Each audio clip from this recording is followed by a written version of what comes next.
The Bobby Bone Show, everybody roll. Yeah. You were talking about the girl that thought she had a rat in her food.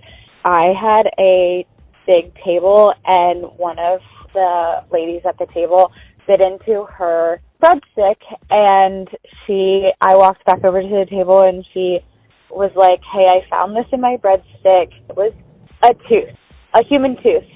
So, love you guys. Love the show. Thanks. Bye. What the? I think I'm out on breadsticks the rest of my life. If I'm eating a breadstick and there's a tooth in one. I have food trauma with a couple of things. Once when I was very young, we used to get government subsidized food. So you'd go wait in line and you'd get the food. My grandma would take me, and we got this big thing of pudding. We didn't have a lot of food, so I ate the whole thing of pudding. I can't eat pudding to this day. Still? If I do, it's very little. Another one was when I was working at Hobby Lobby.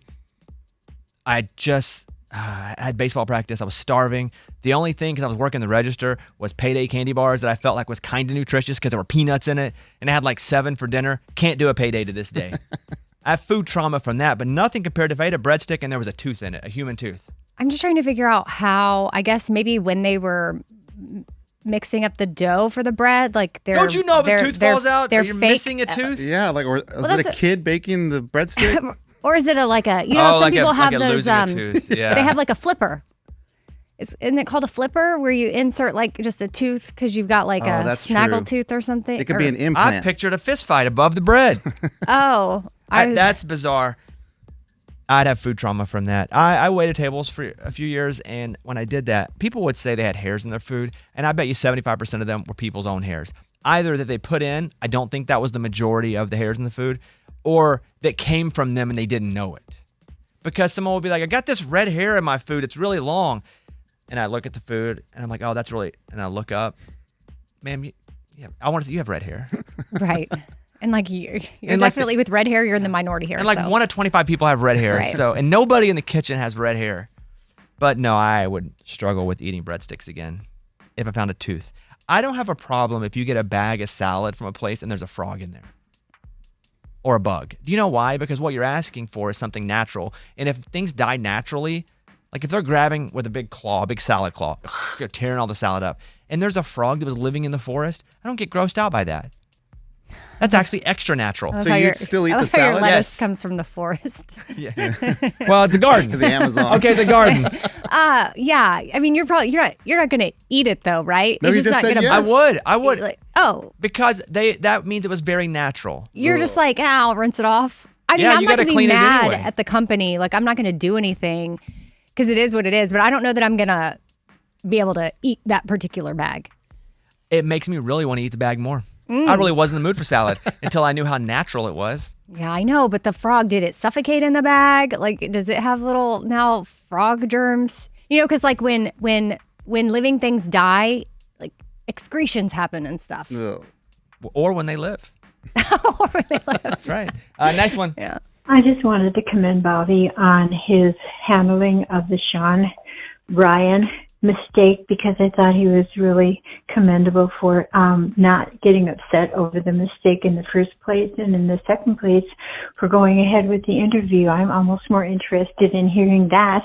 Anyway, I'm so proud of him, and just wanted him to know that the listeners are behind him and support him, and I'm really grateful that he handled it that way. So good job, Bobby. Do you know this? Let me tell you the story. I was looking around like, why do I not know what's going on? Great. So on the Bobbycast, which by the way is going to Netflix in January. Super excited about that.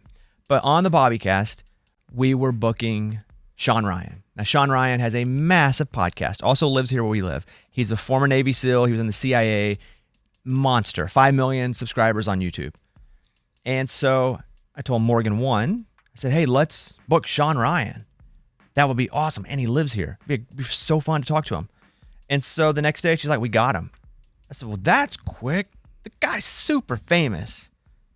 And his podcast it does millions and millions every episode. She's like, yeah, we got him. Great. We set it in the calendar, made sure the time was good for both of us. I was very much looking forward to it.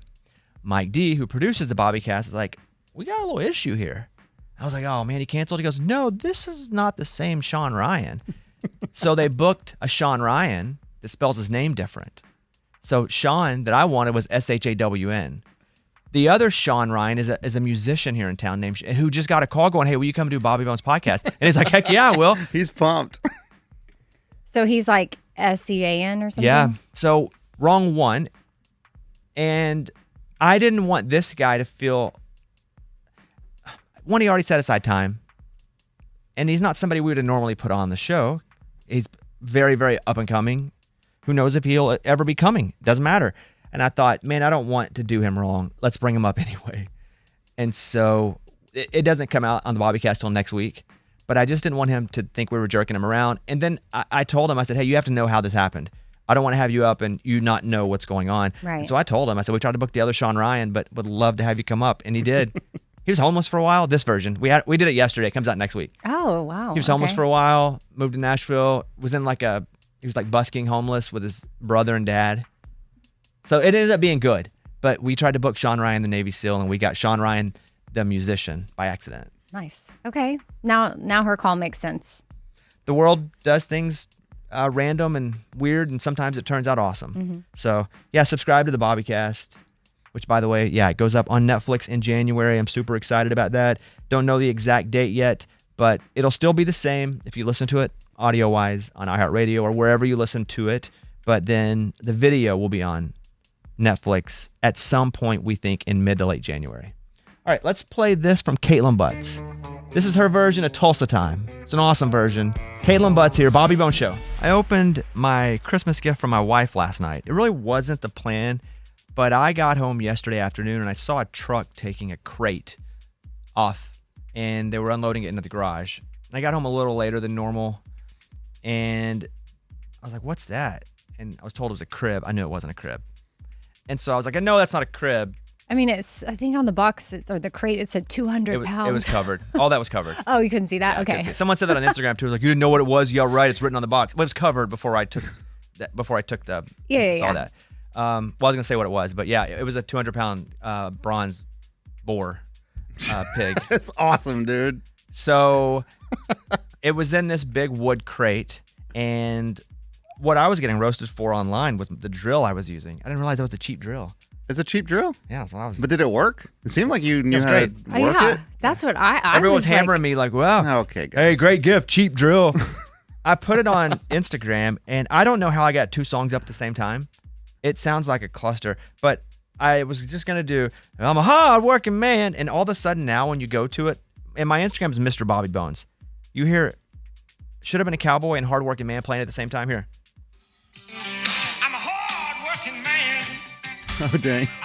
How do you load two songs at the same time? I don't know. I didn't know that was possible. So you can see me opening my gift, this 200-pound bronze boar. I'm a big Razorback fan, if you're wondering why I got a big pig. Super heavy, super great gift. And people were also like, why are you opening it on Wednesday, December 17th? Well, because I saw it come, and it's also in the garage. Yeah. And I think she would have hid it better had I not been home. She's like, you might as well open it now. So we went down. Yeah, pretty cool. It's massive. Where's it's it? really Where's cool. it going? Your bedroom? Yeah. Can you imagine? Right in the middle. I pet it when I sleep. Every night. Yeah, but you can see it. It's super cool. I'm not giving her hers yet because she hasn't found it. Oh, you have it hiding somewhere? Well, I mean, I hide every You gift. always hide them. Well, I didn't know if it was like She can often actually there name yet. the gift before it comes out. She's like O's, that mentalist. She'll be like, uh-huh, a purse. And she nails it. Crap, yeah. And she can also, when I bring the box, she'll see the size of the box and just start guessing based on the box. I don't think she's ever missed. Wow. She's like, box size. So I got a little trick up my sleeve with the box this year. I got Eddie a fire torch. Flamethrower. I saw you on your Instagram last night playing with it. I finally used it. Did you see me light the candle? Yeah, no, you didn't need that for a candle. Well, I know that was the funny part of the video. Your house is gonna burn down. It's so cool. Thank you. You guys can hop in 877-77-BOBBY. Ray, hit me with this voicemail right here. On the 5th day of Christmas, my true love gave to me 5 swollen testicles. I can't believe I'm about to say this, but Lunchbox, please go get your testicle looked at. Boom. That was funny. That's pretty good. We did that too. You can go listen on the podcast. We sang the song. Give me number one. Morning, Bobby. Morning, studio. I was just curious to see if you guys opened up your gift cards I don't know if I missed it or not, but just let me know on the air that I didn't miss it or if I did miss it. Thanks a lot. Have a great show. Thank you. Talk You did to not later. miss it. He keeps going. Tomorrow, somebody won $1,000 here in the studio, but somebody also in the studio will only win $10. So you can listen to that tomorrow on the show. Yeah, appreciate that. Let's do Jason Aldean. How far does a goodbye go? Bobby Bone Show. Thank you guys.